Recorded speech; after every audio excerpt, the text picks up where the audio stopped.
ناظرین، تاثیر on line اپنی روایات کا تسلسل برقرار رکھتے ہوئے ایک نئی سیریز پروفٹ سٹوریز کے آغاز کی سعادت حاصل کر چکا ہے۔ یہ عام فہم اور سادہ انداز میں انبیاء کرام علیہم السلام کے ایمان افروز واقعات اور حالات زندگی پیش کرنے کی ایک کوشش ہے۔ دعا ہے کہ اللہ ہماری اس کوشش کو کامیاب کرے۔ اگر آپ کو ہماری یہ ویڈیو پسند آئے تو آپ ہمارے چینل کو سبسکرائب کر لیجئے تاکہ آپ بھی ایمان اور یقین کے سفر میں ہمارے ساتھ رہیں۔ انبیاء کرام علیہم السلام کے حالات زندگی پر مبنی ہماری اس ایمان افروز ویڈیو سیریز کی پہلی قسم میں ہم نے آپ کو حضرت آدم علیہ السلام کے بارے میں بتایا تھا۔ اسی قسم میں ہم نے آپ کو ان کے بیٹوں حابیل اور قابیل کی کہانی بھی سنائی تھی۔ حضرت آدم علیہ السلام کے بیٹے قابیل نے اپنے بھائی حابیل کو قتل کر دیا تو اللہ نے اسے کوے کے ذریعے بھائی کی لاش دفنانے کا طریقہ بتایا، جس پر عمل کرتے ہوئے اس نے لاش دفنا دی، لیکن اب اسے اپنے والد کے غصے کا خوف تھا۔ اس موقع پر شیطان نے قابیل کو گھر سے بھاگ جانے کی ترغیب دی، کیونکہ اسے یہ خوف لاحق تھا کہ اگر قابیل حضرت آدم علیہ السلام کے پاس رہا تو کہیں توبہ و استغفار کے بعد دوبارہ راہ حق پر نہ آ جائے۔ چنانچہ اس نے قابیل سے کہا، اب تجھے تیرے والد زندہ نہیں چھوڑیں گے، تجھے قتل کر ڈالیں گے، تو یہاں سے بھاگ جا۔ قابیل کو تو پہلے ہی اس بات کا خوف تھا، لہٰذا وہ یمن کی طرف فرار ہو گیا، جہاں اس نے سکونت اختیار کی اور بعد ازاں اس نے شادیاں بھی کیں، جس سے اولاد کثیر پیدا ہوئی۔ قابیل نے اپنے والد کے دین حق سے بغاوت کر کے پہلے آتش پرستی شروع کی، پھر شیطان نے اسے پتھر سے بت بنانے کا طریقہ سکھا دیا۔ یوں قابیل اور اس کی اولاد نے ایک اللہ کو چھوڑ کر بت پرستی شروع کر دی۔ دنیا میں قتل و غارت، حسد و فساد اور بت پرستی کی بنیاد قابیل نے ہی رکھی۔ حضرت عبداللہ بن مسعود رضی اللہ تعالیٰ عنہ سے روایت ہے کہ حضور اکرم صلی اللہ علیہ وآلہ وسلم نے فرمایا، دنیا میں جب بھی کوئی ظلم سے قتل ہوتا ہے تو اس کا ایک گناہ حضرت آدم علیہ السلام کے بیٹے قابیل کی گردن پر ضرور ہوتا ہے، اس لیے کہ یہ وہ شخص ہے جس نے ظالمانہ قتل کی ابتدا کی اور یہ ناپاک طریقہ جاری کیا۔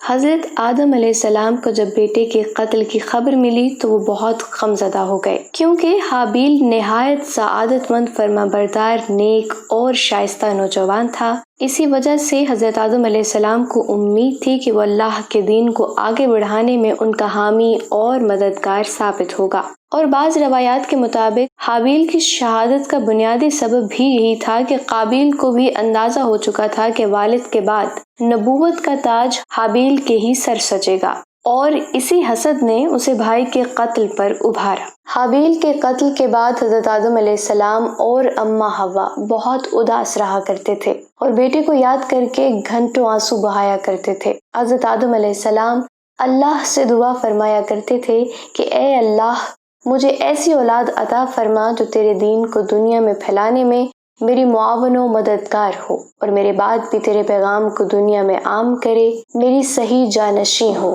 اور دنیا میں تیری وحدانیت کی علم بردار ہو۔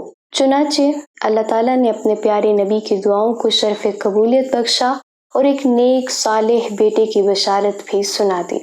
چنانچہ کچھ ہی عرصے بعد حضرت شیس علیہ السلام پیدا ہوئے۔ حضرت آدم اور اماں حوا ان کی پیدائش پر بے حد خوش تھے۔ یہ حضرت آدم علیہ السلام کے تیسرے بیٹے تھے اور اس وقت ان کی عمر 130 سال تھی۔ اماں حوا علیہ السلام نے صاحبزادے کا نام شیس رکھا، جس کے عربی میں معنی عطیہ خداوندی کے ہیں، یعنی اللہ کی جانب سے عطا کیا گیا خوبصورت اور خوبصورت تحفہ۔ حضرت شیس علیہ السلام حسن و جمال، شکل و صورت اور عادات و اطوار میں اپنے والد سے بہت زیادہ مشابہ تھے۔ حضرت آدم علیہ السلام اور حضرت حوا کو آپ علیہ السلام سے بہت محبت تھی۔ حضرت آدم علیہ السلام حضرت شیس کو ہر وقت اپنے ساتھ رکھتے۔ آپ کو اس بات کا علم ہو چکا تھا کہ ان کی اولاد میں سے یہ بچہ ان کا جانشین ہوگا، چنانچہ انہوں نے شروع ہی سے ان کی تربیت پر خصوصی توجہ دی۔ آپ علیہ السلام حضرت شیس کو جنت کے احوال سناتے، اچھے اور برے کی پہچان کرواتے۔ جوں جوں حضرت شیس علیہ السلام بڑے ہوتے گئے تو ان کی پوشیدہ صلاحیتیں اور والدین کی تعلیم و تربیت رنگ لاتی رہی۔ حضرت آدم علیہ السلام نے ان کو درس و تدریس اور وعظ و تبلیغ کے خوبصورت اور منفرد طریقے سکھائے، انہیں دن اور رات کی گھڑیوں کی پہچان کروائی اور ان اوقات میں ہونے والی عبادتوں کی تعلیم دی۔ اس کے علاوہ طوفان نوح کے بارے میں بھی آگاہ کیا جو کچھ عرصے بعد آنا تھا۔ حضرت آدم علیہ السلام اور حضرت حوا کو حضرت شیث سے بڑی امید تھی، جس کی بڑی وجہ یہ تھی کہ ان کا بڑا بیٹا قتل ہو گیا اور دوسرا شیطان کا پیروکار بن کر کفر کے راستے پر چل نکلا تھا۔ اب اللہ کے دین کو آگے پھیلانے اور شیطان کے شر کا مقابلہ کرنے کے لیے حضرت آدم علیہ السلام کے بعد حضرت شیث علیہ السلام ہی تھے۔ چنانچہ حضرت آدم علیہ السلام کی وفات کا وقت قریب آیا تو انہوں نے حضرت شیث علیہ السلام کو اپنا خلیفہ اور جانشین نامزد کر دیا۔ انتقال کے وقت انہوں نے حضرت شیث علیہ السلام کو اپنے قریب بلایا اور نصیحت فرمائی کہ اے میرے سعادت مند بیٹے، تم میرے جانشین بنو گے، چنانچہ تم تقوی اختیار کرو اور جب بھی اللہ کا ذکر کرو تو اس کے ساتھ اس کے محبوب حضرت محمد صلی اللہ علیہ وآلہ وسلم کا نام ضرور لیا کرو، کیونکہ میں نے ان کا نام عرش پر اس وقت لکھا دیکھا جب کہ میں روح اور مٹی کے درمیانی حالت میں تھا، لہذا تم بھی کثرت کے ساتھ ان کا ذکر کیا کرو، کیونکہ فرشتے بھی ہر وقت اور ہر آن ان کا ذکر کرتے رہتے ہیں۔ اللہ رب العزت نے حضرت شیث علیہ السلام کو نبوت کے عظیم منصب پر فائز فرمایا اور اولاد کثیر سے نوازا۔ پھر یہ کہ ان کی اولاد نہایت فرمانبردار اور نیک بھی تھی، جو اپنے والد کے ساتھ تبلیغ دین کے کاموں میں مصروف رہتی۔ روایت میں ہے کہ اللہ تعالیٰ نے اپنے پیغمبروں میں 100 صحیفے نازل کیے اور 4 کتابیں۔ ان 100 صحیفوں میں سے 50 صحیفے حضرت شیث علیہ السلام پر اترے۔ گو کہ قرآن کریم میں جن 25 انبیاء کرام علیہ السلام کے اسماء گرامی مذکور ہیں، ان میں حضرت شیث علیہ السلام کا نام شامل نہیں، تاہم احادیث مبارکہ میں ان کے نبی ہونے کا صراحت کے ساتھ ذکر ملتا ہے۔ حضرت شیث علیہ السلام نے اپنی پوری زندگی والد کی دی ہوئی تربیت کے تحت اللہ کے دین کی سربلندی میں صرف کی۔ آخری عمر میں زیادہ ضعیف ہونے کی وجہ سے گوشہ نشیں ہو گئے، لیکن اولاد آپ کے کام کو آگے بڑھاتی رہی۔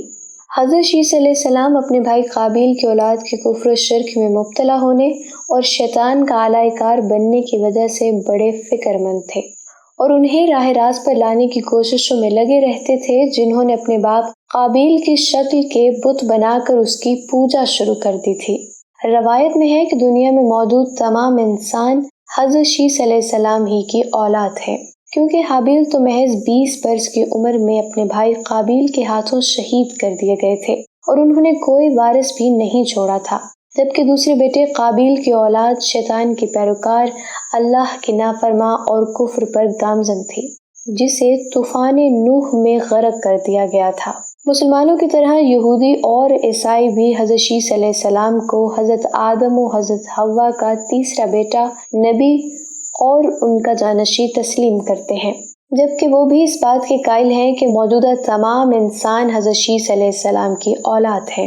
حضرت شیث علیہ السلام لوگوں کو نصیحت فرمایا کرتے تھے کہ سچا مومن وہ ہے جو اللہ تعالیٰ کو پہچانتا ہو، نیک اور بد کو جانتا ہو، بادشاہی وقت کا حکم بجا لاتا ہو، والدین کے حقوق ادا کرتا ہو، صلہ رحمی کرتا ہو، غصے پر قابو رکھتا ہو، محتاجوں اور مسکینوں کے ساتھ حسن سلوک سے پیش آتا ہو، گناہوں سے پرہیز کرتا ہو، مصیبت کے وقت صبر کرتا ہو اور اللہ تعالیٰ کی نعمتوں پر اس کا شکر ادا کرتا ہو۔ جب حضرت شیث علیہ السلام کی وفات کا وقت قریب آیا تو انہوں نے بھی اپنے فرزند انوش کو معاملات سپرد کر دیے۔ انوش کے بعد ان کا ولی عہد قینن بنا۔ اس کے بعد قینن کا فرزند مہلائل ان کا جانشین بنا، اور ایرانی عجمی لوگ انہی کے بارے میں خیال کرتے تھے کہ یہ 7 ولایتوں کے بادشاہ بنے، اور یہ پہلے شخص ہیں جنہوں نے جنگلات کا صفایا کر کے شہروں اور قلعوں کی بنیاد ڈالی، اور انہوں نے ہی شہر بابل اور شہر سوس آباد کیے۔ ابلیس اور اس کے لشکریوں جنوں وغیرہ کو بھی مار مار کر انسانی آبادی سے بھگا کر ویرانوں اور گھاٹیوں میں دھکیل دیا۔ ان کا ایک بڑا تاج بھی تھا اور وہ لوگوں کو واعظ بھی فرماتے تھے۔ ان کی بادشاہی 40 سال رہی۔ جب وفات کا وقت قریب آیا، انہوں نے اپنے فرزند اخنوخ کو اپنا جانشین مقرر کیا اور انہیں مختلف کاموں کی انجام دہی کے حوالے سے وصیت کی۔ مشہور اقوال کے مطابق یہی یخنوک حضرت ادریس علیہ السلام تھے جنہیں حضرت شیس علیہ السلام کے بعد اللہ نے نبوت سے سرفراز فرمایا۔ حضرت شیس علیہ السلام کی وفات 912 برس کی عمر میں ہوئی اور ان سے منسوب مزارات 3 مختلف مقامات فلسطین کے شہر غزہ، عراق کے شہر موصل اور بھارت کے شہر ایودھیا میں موجود ہیں۔ اب ان تینوں میں سے کس میں حضرت شیس علیہ السلام مدفون ہیں یہ تو اللہ ہی بہتر جانتا ہے۔ موصل میں قائم مزار کو حالیہ امریکہ عراق جنگ کے دوران شدید نقصان پہنچا۔ بعض روایات کے مطابق حضرت شیس علیہ السلام کا مکہ مکرمہ میں انتقال ہوا اور وہ وہیں سپرد خاک کیے گئے، جبکہ خیال یہ بھی ہے کہ حضرت شیس علیہ السلام کا مزار لبنان کے ایک گاؤں شیس نبی میں موجود ہے، جہاں ان کے نام سے ایک مسجد بھی قائم ہے۔ 13ویں صدی عیسوی اور بعد میں آنے والے عرب جغرافیہ دانوں کی روایت کے مطابق حضرت شیس علیہ السلام کا مزار فلسطین کے شہر رملہ کے شمال مشرق میں واقع ایک گاؤں بشیت میں تھا۔ بشیت 2 الفاظ بیت اور شیت کا مجموعہ ہے، جس کا مطلب ہے کہ خانہ شیس علیہ السلام۔ 1948 میں اسرائیل کے معرض وجود میں آنے کے وقت یہ گاؤں غیر آباد ہو گیا تھا، لیکن آج بھی یہاں 3 کونوں والا مینار حضرت شیس علیہ السلام کے مزار پر قائم ہے۔